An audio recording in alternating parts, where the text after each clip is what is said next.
Madden NFL 24, and we've got the two franchises with more Super Bowls than anyone else. It's the New England Patriots and the Pittsburgh Steelers, and it's coming up next. Oh, the cold weather certainly helping set the stage for what should be a physical primetime contest at Pittsburgh's Acrisure Stadium. Straight ahead, we've got a pretty good one on tap here, as it'll be the New England Patriots taking on the Pittsburgh Steelers. Here in the Steel City, I'm Brandon Gaudin, joined by my partner, Charles Davis. And Charles, it doesn't matter what year it is, who the players are that are wearing the black and gold. It is never an easy assignment to come in and win here in Pittsburgh on this field. And this team always takes on the identity of this city. They're going to be tough physically, but they're also going to be tough mentally. Just 3 head coaches in 54 years. They've established their program. They know who they are. Good luck coming in and trying to take one from the Steelers. Meanwhile, for the Patriots, they come in off an 8-9 record a year ago, a second losing season in the last 3. It had to happen sometime. But you say don't pour water on these Pats just yet. No, not at all. No one should ever do that. Remember, they're always going to be tough for you to crack defensively. Offensively is where they have to make a jump. They've got to start scaring people with some big play weapons on the perimeter.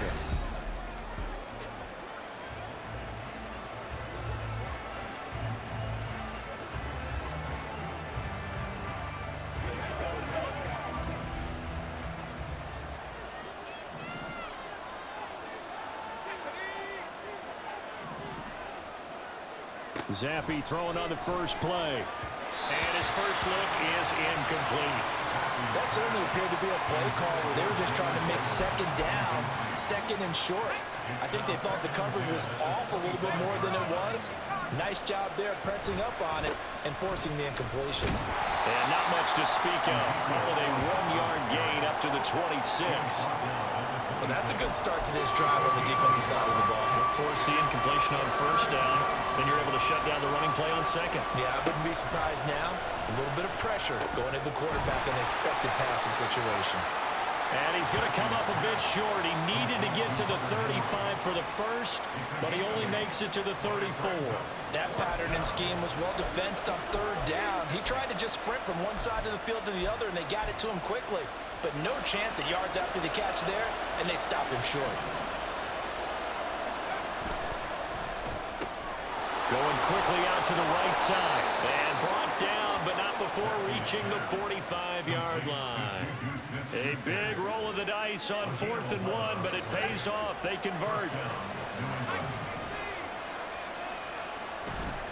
Zappi fakes a handoff, looks to throw it. He'll find Smith-Schuster again. Give him a gain of 5 on the completion, and that's going to bring up second down.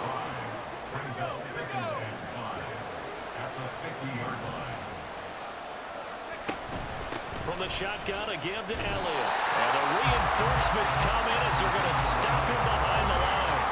A loss on that play, and now third down gets tougher. 3rd and 6. They are in need of 6 yards here if they hope to move the chains. On third down, Elliott. And they go backwards here, losing yardage back at the 48-yard line. That'll back him up 2 yards and also bring up 4th. I think Cameron Hayward's ability to take on blocks, hold the point of attack, and get upfield serves him very, very well. What a nice play there. Yeah, he can take on blocks because he's built like a block. Okay, look at this. The punt team nowhere to be found. They're on the sidelines. Offense going to go for this on the opening drive. Work in the middle of the field, and he's got a man complete. And they're going to get this down near the 35-yard line. A curious decision to go for it, but it pays off with a first down. And that's a big pickup of a first down. And you know that all week, both sides of the ball, offense and defense, are going through every situation. And in this case, the offensive guys had the right play dialed up because defensively, you work on 4th down situations as well. And deflating for the defense. They can't get the stop here. He'll lose a yard there, and it's 2nd and 11. Sometimes you just sit back and marvel at what he can do defensively. Speed, strength, quickness, he's the whole package. And that package just wrapped up the runner for a loss. Here's Zappi. Got his man. It's Thornton. A nice move he had, but can't break away. And he's brought down just inside the 30. It's been a pretty long opening drive. This will be play number 11 coming up on third down. Out of the gun, it's Elliott. And he will have a first down at about the 21-yard line. The drive stays alive, a third down gain of 8.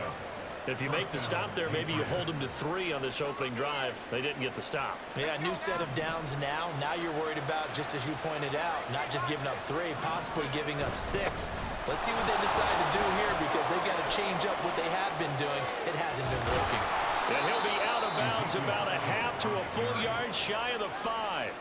That gain of 15 gets him on the doorstep, first and goal. Quite the opening drive march they're on right now. It looks a lot like what we saw in practice prior to the game, doesn't it? You know, because on that last big practice beforehand, you go through your offensive script. You go through your play calling. You go through all the stuff and establish things. And it looks like it's going like clockwork right now for them.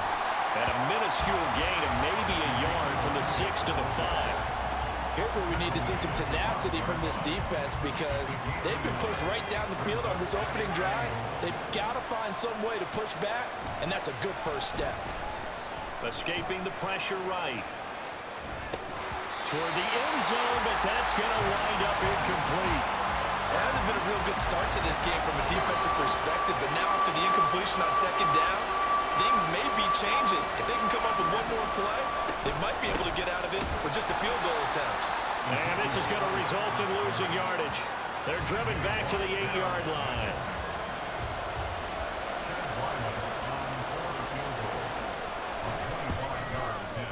And his kick is good. And that'll do it for the first quarter of play. 3-0 after 1 on EA Sports. Start of the second quarter, and it's the Patriots in control of the football, as they've got it as we resume action. Back out is the kicker, Ryland, and he'll send this one away. And it'll come out to the 25. Austin not going to try and return it. So here are the Steelers now to take over for the first time. Bringing them out now in his 7th season, former 2nd overall pick in the draft from UNC, Mitchell Trubisky. And the first possession isn't until the second quarter, but what's nice about it, it's only down 3. So what you sell your team on is, look, 1 possession, 1 drive, we put it in the end zone. We're in the lead in this game. Let's go, guys. Looking to throw, Trubisky on first down. He'll get this to his tight end. That's Pat Fryermuth. And they get him down, but not before he takes it across the 40-yard line. 16 yards right off the bat with a first down. And this was a nice example of an offensive coordinator scheming his guy open. Just a little underneath route, just trying to free up some space, and it worked awfully well. Got him not just space, but plenty of room to run after the catch to pick up really nice yardage. This will be stopped about 2 yards shy of the marker. 8-yard gain, 2nd and 2. I don't care what sport you're playing. Everyone likes to build up a little momentum, don't they? And look at this, back-to-back completions to the big target at tight end. That one not as profitable as the other, but still a decent game. And Fryermuth going to have a Steelers first down as he'll get this down to the 47-yard line. Only 3 there on the pickup, but that's enough to move the chains. On 1st and 10, it's Trubisky. And this throw a bit late as he couldn't reach back for it. And not a common sight, at least on this drive. A momentary setback, though, for this passing game that has been moving well this series. Good thing for them, though. Still 2 more downs to connect and try and pick up another first down. Trubisky to throw again. Got his man, it's Warren. And into the end zone. Touchdown, Pittsburgh. Jalen Warren, 47 yards. And the Steelers have taken the lead. And that's another route the defenders would vote to take out of the game. The wheel route? Oh, without a doubt. You're just trying to move everybody in one direction. And whether it's a running back or another receiver, as they zip out on the sideline, you've got a problem on your hands. Yeah, well, the defenders hate it there. It happened, and it resulted in a touchdown. Extra point put through by Boswell, and that makes it a 7-3 lead. Boswell now to kick it away after the touchdown. And he'll elect not to run with it. And a fair catch on the kickoff will move the ball to the 25. So back onto the field come the Pats for their second drive. And last time they got 3 points, but it was a chip shot field goal. And when you go to the sideline after a chip shot field goal, maybe the offense not too happy. It's a balancing act, isn't it? Because you're exactly right. They're none too pleased that they didn't punch it in for 6 points. But they also have to remember they did put points on the board. 3 points is 3 points. And in this league, you take points when you can get them. Not easily done. Zappi's throw here taken in by Gesicki. It'll go as a gain of 4. And that'll leave them with a 3rd and 2. They'll come to the line needing only 2 yards to gain the first here. Zappi on 3rd and 2. He had a man open, but he missed him, and it's incomplete. Normally, I'd say this will lead to a punt attempt, but this offense already showed in the first half that they'll go for it on 4th down. Oh, they should have already said, punt it, punt it. Head coach should have already made that decision. Zappi throwing for it on 4th. And it's incomplete. They cannot convert, and they turn it over. Boy, a curious decision to go for it. Doesn't pan out, and that will force a turnover on downs. So Pittsburgh retakes the field for their second offensive possession. A long drive last time out for this offense, Charles. If you remember, they started basically in the shadows of their own end zone, marched it down the field, and a lot of that was through the passing game. And partner, as a former defensive back, I'm having almost a physical reaction watching what's happening right now. But let's give credit where it's due, because they've done an excellent job moving the ball through the air. Secondary getting picked apart pass by pass. Obviously, they need to make some adjustments there on the back end. And because offensively, we know that they're not going to be shy about throwing that football. Keon White got in there for the sack. Okay, I'm not sure you could actually draw up a better pass rush than that one right there. Nowhere to go outside. He had to keep backing up and backing up and backing up. Eventually dropped for a huge loss. Oh, he's going to let this go for the end zone. And unable to connect. Incomplete. I'll give them credit. They took their shot, but it's going to bring up 4th down. Oh, that's going to hurt a bit because they needed to come through with a completion there. Now a drive that started with great field position is facing 4th down. Now on 4th down, Presley Harvin on to punt for the Steelers. And he'll get this away into the icy winter air. And it's out of bounds. Now we'll see what the side judge says. He says out at the 8-yard line. Let's go old school there. That's absolutely a great coffin corner punt. Someone's put some time in working on that, hasn't it? Seems like every year these guys get better and better. It's amazing how they can command that football through the air. Yeah, they used to actually practice with hula hoops where they place them and try and put them there. Now a lot of guys use barrels on the sidelines to try and put the football in one. 2nd and 10. Play fake, and now here's Zappi. Looking left side, and he's got a man. That's Henry. They get 6. That'll leave them with 3rd and 4. That's a staple of this offense. Drag route to the tight end. Dave's unable to use his size to break off much more yardage after the catch, but still an effective gain nonetheless. In search of 4 yards here to pick up the 1st down. Now Zappi. And that will be incomplete. The passing game not in sync here early. And now it's 4th down. So 4th down coming up. What do you expect? They've gone for it time after time. They haven't punted yet. I don't know what's right anymore.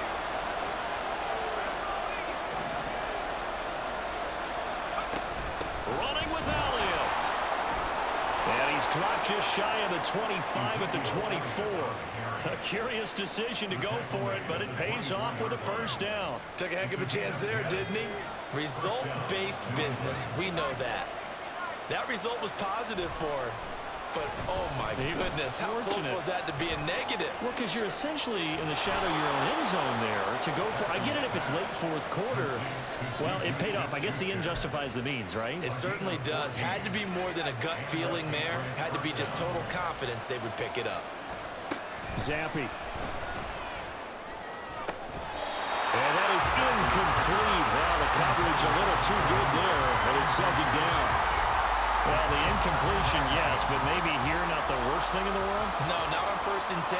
Actually gives them a chance to regroup, relax just a little bit. They huddle up, talk it over. Then they get a chance to continue their drive. And getting this just shy of midfield, they'll spot it at the 49. 43 yards rushing for him now as he's run it 11 times. On 1st down, here's Zappi. Got his man complete over the middle. Italian. Now the Patriots going to use one of their timeouts as the clock will stop with 35 seconds to go in quarter number 2. Well, offensively, that's the mismatch that you want. You want to force a linebacker to try and cover your back out of the backfield, out in some open space. But linebackers nowadays, they run like backs, and they take a lot of pride in covering. What a nice play he made there in the open field. Now the Patriots will use the second of their timeouts. So that means they're down to 1 remaining here as we head toward halftime. Zappi looking to throw it on 1st down. And it's incomplete. Took a shot, couldn't connect. Well, a momentary speed bump there with that throw partner. The defense had other ideas, and they're trying to mount a small stand before this drive reaches the end zone. Another throw coming for Zappi. Oh, it's intercepted. A drive killer there. Picked off by Joey Porter Jr. And the Steelers are going to take over at their own 30-yard line. Well, these defensive coaches, they sure like what they've got in this rookie corner. And with good reason, as you saw there. He only cost him a day 2 pick, and a lot of people thought he had first-round ability. But when he was available on draft night, that was one where you didn't need the full time to make the selection. You call that pick in early, and he shows why he was so coveted with that interception there. And this is going to be a Steelers 1st down as he's got this up to the 40-yard line. Now a timeout called for by the offense as they stop it with 11 seconds remaining in this 1st half. He's going to wind up and air it out. And that's going to be incomplete. And they're not going to go quietly into this halftime break. They know they're in for a fight, so they're trying to make every possession count. They took the big shot there, but it winds up incomplete. Final play of the half. It's Trubisky. And they will not get the connection there. It's incomplete. So we've reached halftime here in a 4-point game. As we send you down to Orlando, where Jonathan Coachman has our EA Sports Halftime Report. Coach. All right, BG, thanks very much. And welcome one and all to our beautiful new downtown Orlando studios for this EA Sports Halftime Report.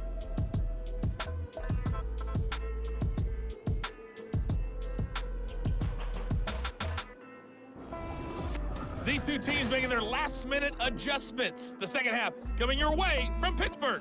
And to bring it to you, we go back to Brandon and Charles.